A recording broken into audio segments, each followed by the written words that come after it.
continuously promoted education among girls. So this is evaluative research for you. There are some other smaller types of research. First is one-time research versus longitudinal research. Now, one-time research is when the data is collected at one time. Like, suppose I am collecting data on mm, the level of well-being amongst 10th standard student in Corona time, right? So, those who appeared for 10th exam or did not appear, maybe that exam never happened, maybe. So those who appeared in for exam or in June or May 2021. So I collect data of these students at suppose from January or February 2021. So the well-being of 10th standard student in Corona time. Yeah, but when for 5 years later, so that it was the data was collected one time because it was Corona specific, it was situation specific. Later on, the situation is not there anymore. You don't need to take any data because the question is not relevant anymore. So when the data is collected in one time, like one piece of time, sometimes also called as cross-sectional design. So then it is called as one-time research. But sometimes the research question is like that you keep collecting data from same people, and that is called as longitudinal research. So that's a longitudinal research. It goes on for a long time. So, for example, there is an amazing study. You can see the video on YouTube. So, a study done by Harvard. They have done this study for more than 50 years. So, when there were college students, when they were in college, they were enrolled, data was collected from them for various variables, very questionnaires, many interviews and all that. Now they later on, suppose every 10 years, same people, if they picked me, they asked me today, they collected data from me today, 10 years from today, they collected data again from me on the same variables. So they did this for more than 50 years for the same group. And the researcher, the team of researchers changed over time. Obviously, people like younger people came. There were many directors. So the person who presented this study, he was the third or fourth director of that study. And what was the study about? About the well-being. What is important? And now they presented the results in one TED program, which is available on YouTube. That he told that now the those participants, when they were first contacted for data collection, they were in college, they were like 20 years old at that time. Now they are 80 plus years old.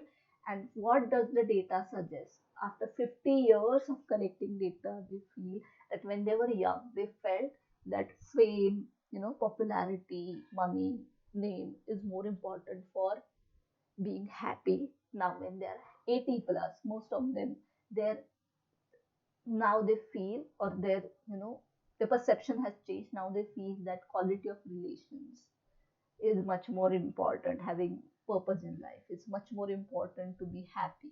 So now their opinions about what brings happiness is much different than what it was 50 years ago. Now see, this problem is very unique. It needs longitudinal research. You can't get this information from one time research. And in the same way, if suppose the study is about some specific situation like corona period, you can't do longitudinal research about it because it is a one time thing. It is a 1 year thing. It is a 2 year thing. The situation would change very much just in 1 or 2 years. So that research question or the same data or same people, it might not make any sense. And maybe after 2 3 years, even if you want to study similar question, it would be better to actually collect data from different people. You don't need to collect data from same people. So that is the difference between one-time research and longitudinal research. Field setting research, as the name suggests, done in field setting. Suppose it's a school, so it's not a lab setting. It could be a school, it could be a social, uh, like public areas, social gatherings. Uh, it could be hospitals. It could be, prisons. So these are field setting research.